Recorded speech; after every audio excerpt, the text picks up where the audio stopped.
अन्नदाता। पग पग पर है संग तुम्हारे अन्नदाता। लहू किसानों का बन के पसीना सींचता है धरती का सीना। मेहनत का तेरी हक दिलवाने, नई तकनीक नई खोज बताने।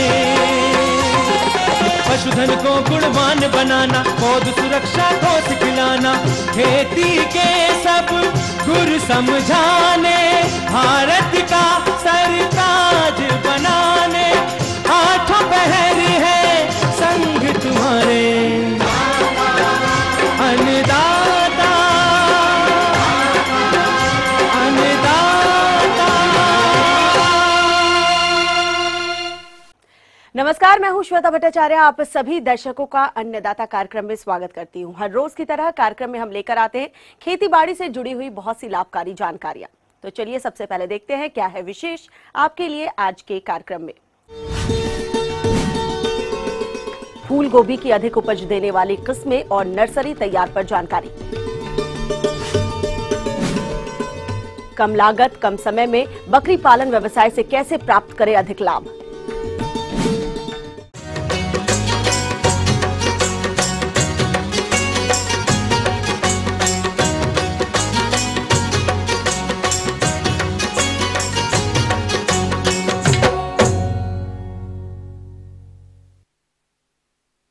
फूलगोभी का सब्जी वर्गीय फसल में प्रमुख स्थान है और अभी इसकी नर्सरी डालने का उपयुक्त वक्त चल रहा है। लेकिन इसकी नर्सरी डालते वक्त कुछ प्रमुख बिंदुओं जैसे कि उन्नत किस्मों, चयन, बुआई विधि इत्यादि पर विशेष ध्यान देने की आवश्यकता होती है।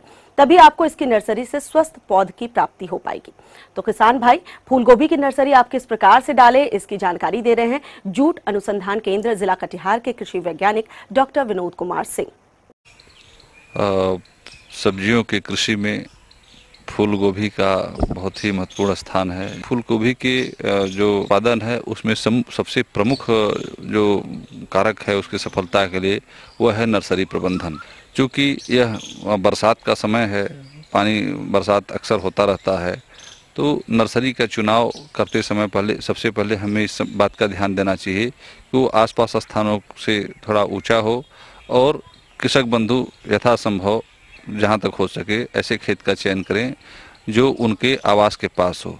सिंचाई की सुनिश्चित व्यवस्था के साथ साथ जल निकास का भी उचित प्रबंध होना चाहिए। नर्सरी का जो नर्सरी गोभी का जो आकार होता है वो 5 गुणे 1 मीटर का होता है, यानी 5 मीटर लंबा 1 मीटर चौड़ा। और वो 2 क्यारियों के बीच की मिट्टी थोड़ा थोड़ा उठा करके उसमें डालते हैं, जिससे कि जो जहाँ नर्सरी उगाई जानी है वो स्थान आसपास के स्थानों से थोड़ा ऊंचा हो जाए। और 2 क्यारियों के बीच में जो जगह रहता है वो थोड़ा नीचा रहता है, तो जो बरसात का पानी अतिरिक्त आता है उससे बह करके निकल जाता है। और जो अन्य जो कर्सर क्रियाएं हैं जैसे खरपतवार निकालना है, दवा देना है, तो इसमें ये सब करने में जो है जगह होता है, सुविधा होती है, जगह मिलता है। बीच में नर्सरी के बैठ करके दो क्यारियों के बीच में बैठ करके कृषक बंधु उसकी कमौनी इत्यादि कर सकते हैं। कि इस समय अब लगाने का समय आ गया है, तो उसमें जो है प्रति हेक्टेयर की दर से 100 लीटर पानी में 5 किलोग्राम फार्मलिन मिला करके बुआई के नर्सरी डालने के 1 सप्ताह पूर्व जो है उसमें हम मिट्टी में समान रूप से उसका छिड़काव कर देते हैं। तो यह फार्मलिन जो है एक प्रकार का जहरीली गैस पैदा करती है और जो ज़मीन के अंदर नर्सरी के अंदर जो कीट पतंगे हैं, उनके अंडे बच्चे हैं, उनको यह नष्ट कर देता है। तत्पश्चात हम जो है नर्सरी में खुरपी से या कुदाल से या फावड़े से उसका जो है उसकी गुड़ाई कर करके उसकी मिट्टी को भुरभुरी बना लेते हैं और अच्छे प्रकार से जो क्यारी है उसको तैयार कर लेते हैं। उसमें यदि संभव हो, उपलब्ध हो, तो उसमें वर्मी कंपोस्ट या सड़ी हुई गोबर की खाद अवश्य मिलाएं। इससे जो है जिससे पौधों की वृद्धि और विकास अच्छे से हो। लगाई जाने वाली प्रमुख प्रजातियाँ पूसा अर्ली कुंवारी है, पूसा केतकी है, पटना अर्ली, सबौर अग्रिम, ये हमारे विश्वविद्यालय बिहार कृषि विश्वविद्यालय द्वारा निकाली गई बहुत ही अधिक अच्छी उपज देने वाली प्रजाति है। बीजों को बुआई के पूर्व, नर्सरी में बुआई के पूर्व कार्बेंडाजिम की 2 से 2.5 ग्राम मात्रा से इसका जो है प्रति किलोग्राम बीजों का उपचार करते हैं। फिर हम बीजों की बुआई करते हैं। उससे पहले यह है कि प्रति हेक्टेयर इसका 500 से 700 ग्राम बीज लगता है। 1 हेक्टेयर के लिए 500 से 700 ग्राम बीज की नर्सरी पर्याप्त होती है। उसमें जो है हाथ के माध्यम से या छोटी छोटी उंगलियों से या किसी उसे लाइन खींच करके लाइन में भी क्यारी में डाल सकते हैं, या उसको छिटकवा विधि से बुआई भी कर सकते हैं। छिटकवा विधि से बुआई करते हैं तो थोड़ा सा उसमें उसके साथ राख मिला लें, चूँकि बीज बहुत छोटे होते हैं तो इनको राख मिला कर छिड़कने से उनका जो समान रूप से छिड़काव होता है। उसको मिट्टी से हल्की परत, ज़्यादा गहराई नहीं होनी चाहिए, आधा इंच से भी कम जो है बीजों को रहना चाहिए, आधा इंच की गहराई पे रहना चाहिए, यानी 1-1.5 सेंटीमीटर की गहराई पे बीज होने चाहिए क्यारी में। और उसको मिट्टी बालू के मिश्रण से, रेत मिला मिश्रण या गोबर की खाद, वर्मी कंपोस्ट हो, उसके मिश्रण से उसको ढक देते हैं, यानी उसके ऊपर हल्की परत लगनी चाहिए। और ढकने के बाद उसके ऊपर से हम जो सरपत वगैरह है या घास फूस है उससे जो है कम से कम 3 दिनों के लिए, जब तक उसके अंकुर न निकल आए तब तक के लिए ढकते हैं। और उसके ऊपर से हजारे के माध्यम से, यदि सिंचाई की कमी पड़ती है, चूँकि ये बरसात का समय है तो इस समय सिंचाई की जरूरत नहीं पड़ेगी, यदि पड़ती है तो हजारे के माध्यम से ऊपर हल्की सिंचाई करें। तो इस प्रकार से उसका जो है नियमित रूप से उसकी देखभाल करते रहें और उसमें सिंचाई हल्की करते रहें हजारे के माध्यम से, और घास फूस उसमें से अवश्य निकालें। हम देखते हैं कि नर्सरी से ही कई प्रकार की नर्सरी में ही रोग व्याधियों का आक्रमण होता है, जिसमें सबसे प्रमुख है आर्द्रपतन रोग या तना विगलन रोग। तो इसमें जो पौधे जमीन की सतह से जो है टूट करके गिर जाते हैं, तो एक प्रकार का जो फफूंद है उसके द्वारा यह रोग होता है। इसके नियंत्रण के लिए हम कार्बेंडाजिम को की 2 मिलीमीटर मात्रा को 1 लीटर पानी में मिलाकर उस घोल से पूरी सिंचाई, हल्की सिंचाई करते हैं। एक क्यारी में 5 लीटर पानी की आवश्यकता पड़ सकती है, तो इससे हम हल्की उसकी सिंचाई करते हैं, तो ये जो है इस रोग को नियंत्रित किया जा सकता है। फूल गोभी की नर्सरी 25 से 30 दिनों में तैयार हो जाती है, रुपाई की योग्य हो जाती है तैयार। इसको जो है सावधानी पूर्वक उखाड़ते हैं, इनकी जड़ों को ज़्यादा क्षति न पहुँचने पाए, सावधानी पूर्वक उखाड़ते हैं। और नर्सरी में पौधों को जब तैयार हो जाते हैं तो नर्सरी में जो अगेती फसल है उसको 45 से 30 सेंटीमीटर की दूरी पर, उनके पत्ती से पत्ती 45 सेंटीमीटर और पौधे से पौधे की दूरी 30 सेंटीमीटर पर उसकी रोपाई करते हैं।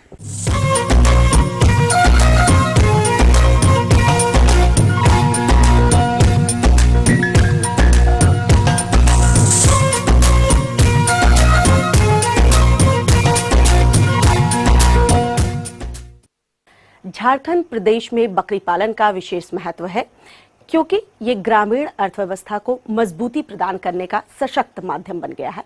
ये राज्य में ग्रामीण क्षेत्र के सीमांत, लघु तथा भूमिहीन कृषक के आर्थिक स्रोत का महत्वपूर्ण साधन भी है। अन्य पशुओं की तुलना में बकरी पालन कम लागत एवं साधारण रखरखाव में किया जा सकता है। तो किसान भाइयों, बकरी पालन व्यवसाय को अपनाते वक्त किन किन बिंदुओं पर विशेष ध्यान दिया जाए, इस विषय पर जानकारी दे रहे हैं बिरसा कृषि विश्वविद्यालय के पूर्व अधिष्ठाता डॉक्टर संत कुमार सिंह। झारखंड के किसान भाइयों के लिए बकरी पालन एक बहुत महत्व पशुपालन है। इसे गरीब किसान भी बहुत कम लागत से इसमें बकरी पालन कर सकते हैं। आवश्यकता अनुसार नस्ल का चुनाव किया जाए। तो हमारे किसान भाई जान ले कि हमारे जो झारखंड में एक ब्लैक बंगाल नाम की बकरी है, उसके 3 गुण जो है बहुत अच्छे हैं। वो गुण है उसका प्रजनन क्षमता, दूसरा है उसकी मीट का स्वाद और चमड़े का क्वालिटी।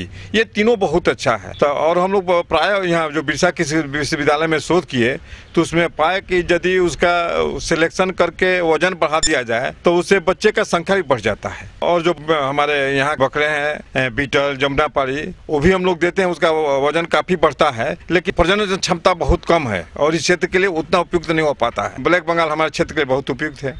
दूसरे के आवास बेचता है। बकरी का आवास कैसा होना चाहिए? उसका घर कच्चा ज़्यादा अच्छा है, क्योंकि पक्का करने पर उसमें जो पेशाब पखाना उसका होता है उसमें नाइट्रोजन बहुत निकलता है और बीमारियों का ये रहता है। और कच्चा घर बनाए तो हमारे किसान भाई को उसमें खर्च भी कम पड़ेगा।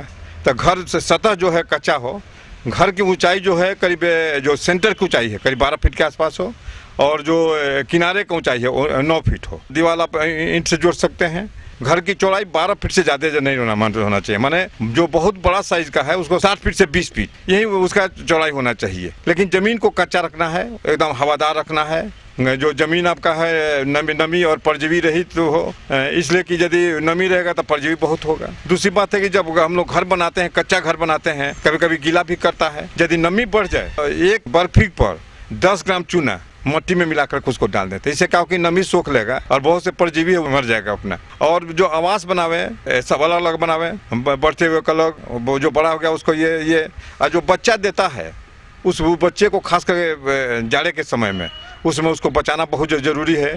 तो एक हम लोग कीडिंग बॉक्स कहते हैं, लकड़ी का भी बना सकते हैं या लोहे का बना सकते हैं। वो 2.5 फीट लंबा, 2.5 फीट चौड़ा और 3 फीट ऊंचा होना चाहिए। और उसमें क्या करते हैं कि चारों तरफ से, यदि जाड़े का समय है तो चारों तरफ से उसको ढक करके ठंडा से बचाने के लिए ये कर देते हैं। दूसरी बात है कि जो बकरी के बच्चा है उसको माने कि मिट्टी खाने का बहुत आदत होता है, तो उससे बचाने के लिए करीब 2 महीना तक जो आपका सतह है, जो मिट्टी का सतह है, उस पर करीब 3 इंच के आसपास पुआल या कोई मुलायम माने घास उसमें डाल दीजिए कि मिट्टी को वो नहीं चाट नहीं सके अपना। प्रत्येक साल गर्मी में वो जो मिट्टी आपका है करीब 8-9 इंच मिट्टी को निकाल दें उसमें से, और दूसरा मिट्टी माने कि जंगल से दूसरे जगह से लेकर उसमें डाल दें। उससे क्या फायदा होता है कि जो मिट्टी निकालेंगे तो वो खाद का भी काम करेगा, और दूसरी बात है कि जो उसमें बहुत सा नमी आ गया है, बहुत सा परजीवी आ गया है, वो भी सब निकल जाएगा। तो इस तरह से आवास व्यवस्था हमारे किसान भाई करेंगे तो उनको परेशानी बहुत कम होगी और जानवर बहुत स्वस्थ रहेंगे। तीसरी बात है कि खान पान का, तो बकरियों में हमारे किसान भाई जान लें कि केवल संतुलित आहार देंगे तो बकरी माने कि बहुत उसको परेशानी होगी। मैक्सिमम हम लोग 30% तक संतुलित आहार दे सकते हैं, कंसंट्रेट मिक्सचर। चाहे तो आप 100% ये चरा करके भी रख सकते हैं अपना। तो चराने में सब तरह का घास पत्ता सब चीज़ खाता है, तो उसको उससे आमदनी बढ़ाने के लिए कोशिश करना है। हमको उसको घास वगैरह चरा करके, बहुत से गाँव में तो चारागाह बना हुआ है और बहुत सा जंगल क्षेत्रों से बहुत सा चारागाह मिलता है, तो सब चीज़ का पत्ता ये खाता है। यदि आपको घर में भी देते हैं पत्ता लेकर के, तो ये आपको कोशिश करना है कि पत्ता को ज़मीन पर नहीं दे, उसको ऊपर टांग दे।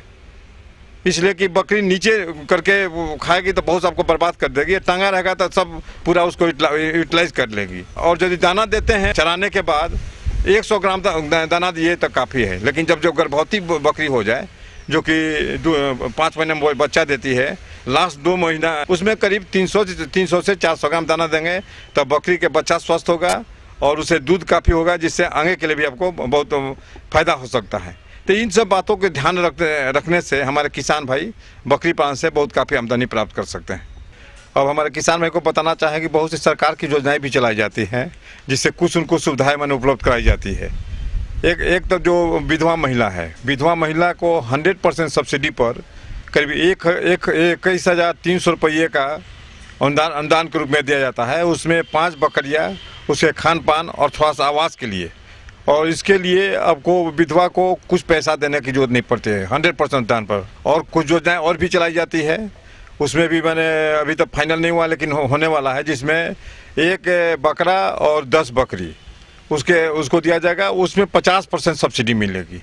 जो पूरा अमाउंट जितना इस पर खर्च पड़ेगा बकरी का कीमत और उसके खान पान पर, सब जो पूरे साल भर का निकालने के बाद जो खर्च पड़ेगा उसको 50% किसानों को देना पड़ेगा और 50% सरकार वहन करेगी। यदि हमारे किसान के पास पैसे की सुविधा नहीं है तो बैंक से लोन के रूप में भी 50% के रूप में मुहैया कराया जाता है। ये थी कुछ उपयोगी जानकारियां। अब लेते एक छोटा सा ब्रेक, जल्द लौटेंगे और कार्यक्रम में आगे है महत्वपूर्ण जानकारियां। बने रहिए हमारे साथ। सागौन के तैयार पौधे की रोपण तकनीक।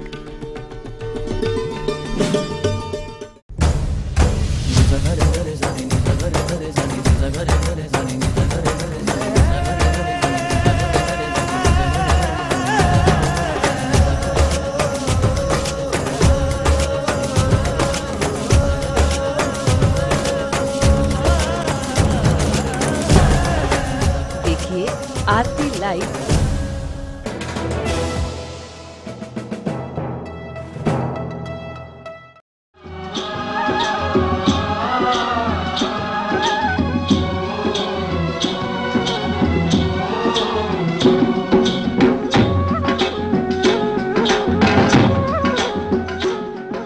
ब्रेक के बाद एक बार फिर से आप सभी दर्शकों का अन्नदाता कार्यक्रम में स्वागत है। बढ़ते हैं अगली प्रस्तुति की ओर।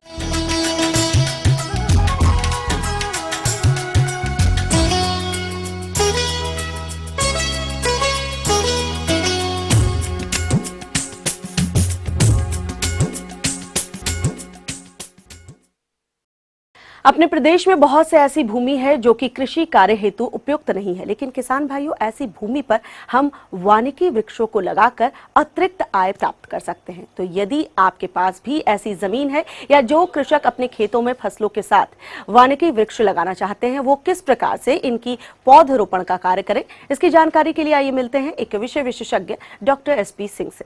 सबसे पहले हम आपको ये बताना चाहेंगे कि जो किसान भाई अपनी उपेक्षित और कृषि योग्य भूमि हो या अनुपयोगी भूमि हो, उन पर सागौन रोपण कैसे करें, कैसे उसका रेखांकन करें, इसके संदर्भ में आपको हम बताना चाहें कि देखिए, सागौन जो हमारा होता है ये दो तरह से प्रवर्धित किया जाता है। एक बीज के माध्यम से हम करते हैं, एक हम वेजिटेटिव वानस्पतिक प्रवर्धन करते हैं उनके जड़ों के माध्यम से। जो वानस्पतिक प्रबंधन के जो पौधे हमारे हैं उनको आप चयन करें।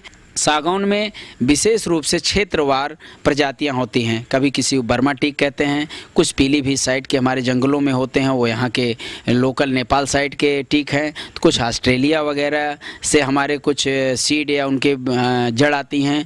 और इसी तरह से हमारा गोरखपुर जो उत्तर प्रदेश में है, वहाँ के कुछ जंगलों से कुश्मी जंगल वगैरह हैं, वहाँ से काफ़ी जो है उनके बीज प्राप्त करके लोग उसका वेजिटेटिव प्रवर्धन के लिए बीज की बुआई करके उनके जड़ों को पुनः प्रवर्धित करके बढ़ाते हैं। तो इन सब चीज़ों को अगर आप देखेंगे तो टीक एक कोई विशेष प्रजाति इसकी नहीं है, वो क्षेत्र के हिसाब से जाना जाता है। बर्मा टीक जिसमें सबसे व्यवस्थित और अच्छी बढ़वार वाला, अच्छी लकड़ी देने वाला टीक माना जाता है, तो उसका वानस्पतिक प्रबंधन करके अगर किसान अपने ज़मीन पर रोपण करते हैं तो काफ़ी उनको आने वाले समय में लकड़ी काफ़ी अच्छी रेशे वाली लाभप्रद मिलेगी, जिससे अच्छा उनको कीमत मिल सकती है। सबसे बड़ी चीज़ ये है कि सागौन लगाने के लिए आप भूमि का जब भी चयन करें तो देखें कि वहाँ पे जल जमाव न हो, ऊंचास की ज़मीन हो, ऊंचाई पर हो, और उसमें कोई खारापन न हो, चाहे वो पानी का हो और चाहे आपकी मृदा का हो। तो सागौन रोपण के लिए 1.5 से 2 फीट चौड़ा गहरा गड्ढा खोदने की ज़रूरत होती है। रही बात पौधे से पौधे की दूरी, तो अगर आप अपने क्षेत्र के प्रक्षेत्र के किनारे किनारे मेंढ के पास या भीटों पर रोपण कर रहे हैं तो 6 से 7 फीट की दूरी पर आप गड्ढे बना लें। और यदि आप बागान के रूप में कोई खाली आपका क्षेत्र है उस पर आप रोपण कर रहे हैं तो सघन रोपण के दृष्टिकोण से आप 7 से 8 फुट लाइन से लाइन की दूरी और पौधे से पौधे की दूरी 10 फुट आप रखें, तो आप देखेंगे कि एक जंगलात के रूप में, अच्छा वनीकरण के रूप में आपका जो है रोपण तैयार होने पर बगीचा आपको दिखेगा। तो इस तरह से रेखांकन इन माप के अनुरूप करके आप 1.5 से 2 फीट चौड़ा गहरा गड्ढा खोद लें।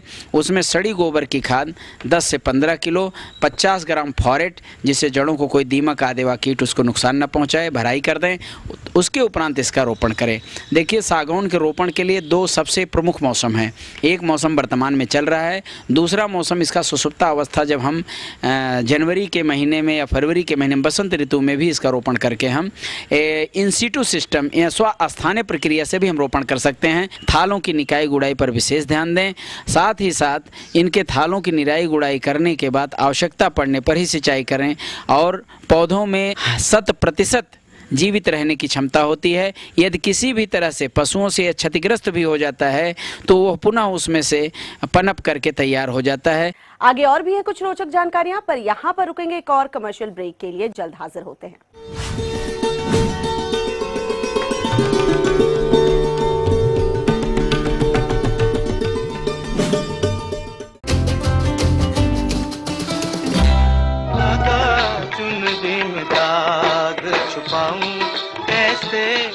वो रूहानी लफ्ज जो आज भी हैं जहन में।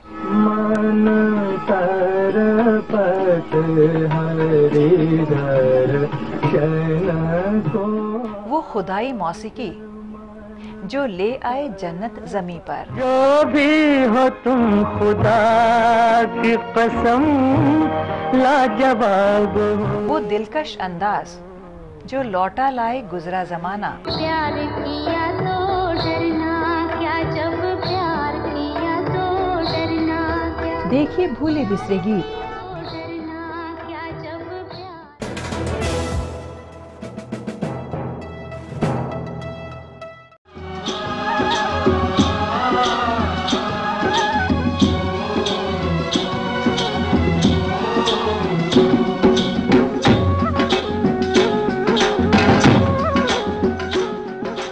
ब्रेक के बाद एक बार फिर से आप सभी दर्शकों का स्वागत है। चलिए अब रुख करते हैं अगली कड़ी की ओर।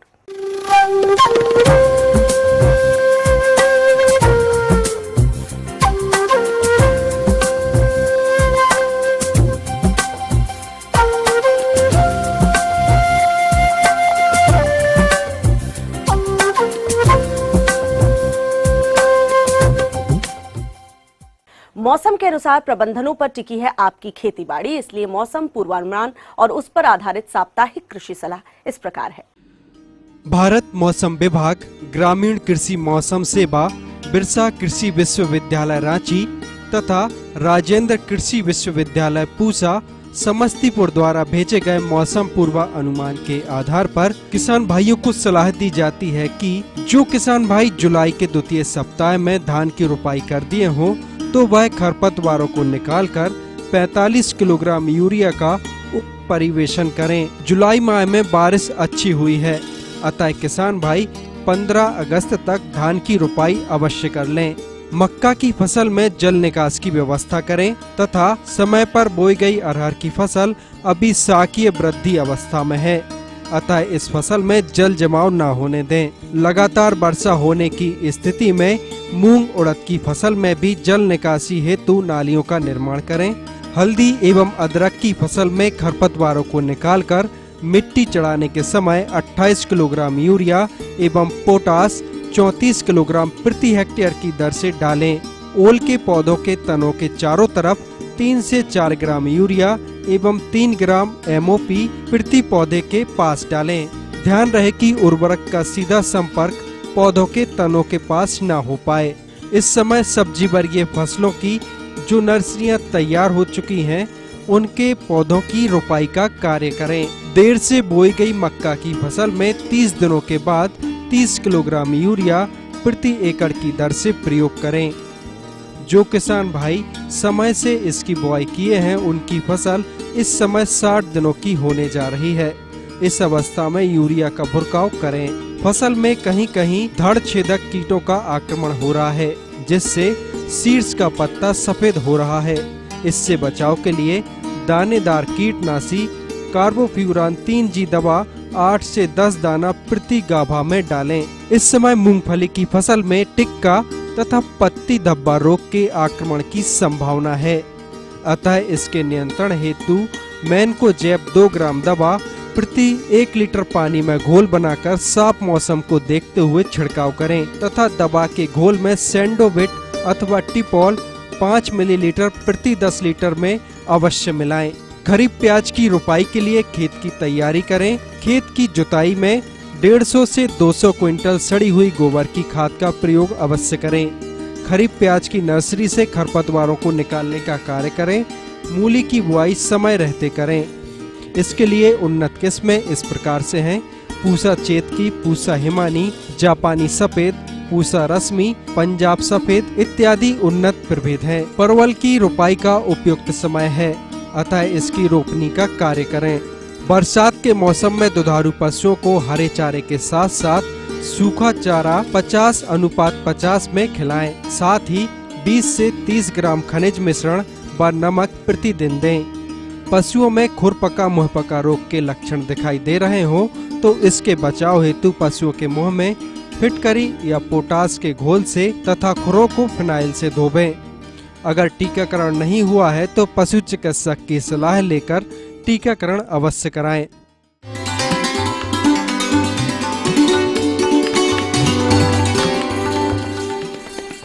अन्नदाता हेल्पलाइन निशुल्क फोन संपर्क सेवा के माध्यम से आपके द्वारा पूछे गए प्रश्नों में से 1 या 2 महत्वपूर्ण प्रश्नों को हम अपने कार्यक्रम में शामिल करते हैं। इसी के तहत आज का चयनित प्रश्न और उसका जवाब इस प्रकार है। जिला लातेहार से विक्रम यादव जी, आप अन्नदाता निशुल्क फोन संपर्क सेवा के माध्यम से दुधारू पशुओं के अड़ैया बुखार के कारण लक्षण एवं निदान पर जानकारी चाहते हैं। तो यादव जी, आपकी जानकारी हेतु देखिए कार्यक्रम का यह अंश।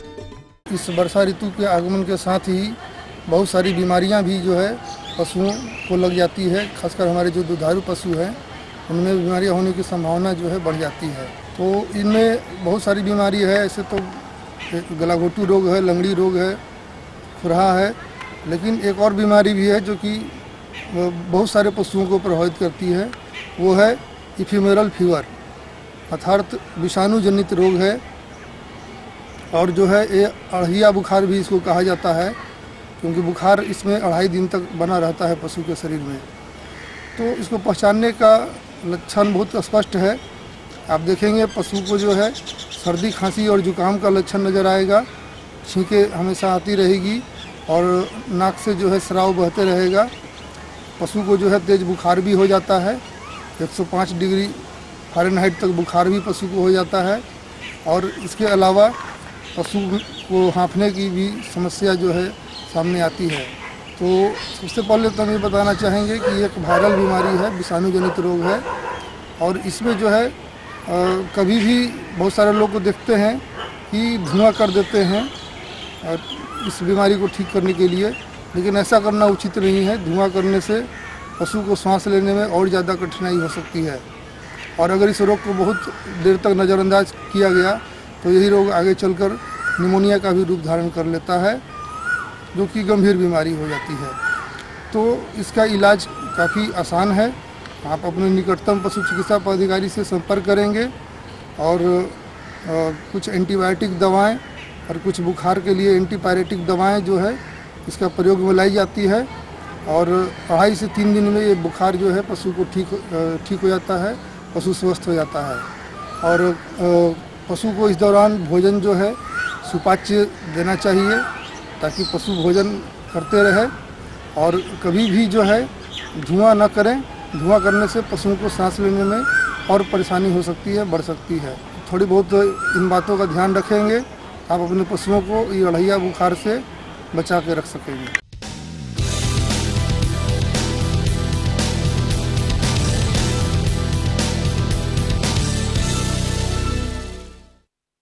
राज्य की विभिन्न मंडियों में कृषि उत्पादों के चढ़ते उतरते बाजार भाव की संक्षिप्त जानकारी इस प्रकार है।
अब आइए देखते हैं कल दिखाए जाने वाले कार्यक्रम की मुख्य झलकियां। कोनो बीडर यंत्र की उपयोगिता व धान की फसल में इसका महत्व। हम ये उम्मीद करते हैं कि आज का कार्यक्रम आप सभी दर्शकों के लिए उपयोगी रहा होगा। किसान भाइयों, अन्नदाता आपकी सेवा के लिए संकल्परत है। कृषि संबंधित समस्या और सुझाव के लिए आप हमें इस पते पर संपर्क कर सकते हैं। प्रोड्यूसर अन्नदाता ETV Bihar Jharkhand, Ramoji film city Hyderabad 501512। साथ ही आप हमें ईमेल भी कर सकते हैं। हमारा ईमेल एड्रेस है annadatabihar@etv.co.in। इसके अतिरिक्त आप हमें निःशुल्क हेल्पलाइन नंबर 180010845999 पर सुबह 10 से शाम 4 बजे के बीच संपर्क कर सकते हैं। फिलहाल अन्नदाता की पूरी टीम को दीजिए इजाजत। कल फिर इसी वक्त आपसे मुलाकात होगी कृषि संबंधित कुछ और रोचक जानकारियों के साथ। नमस्कार।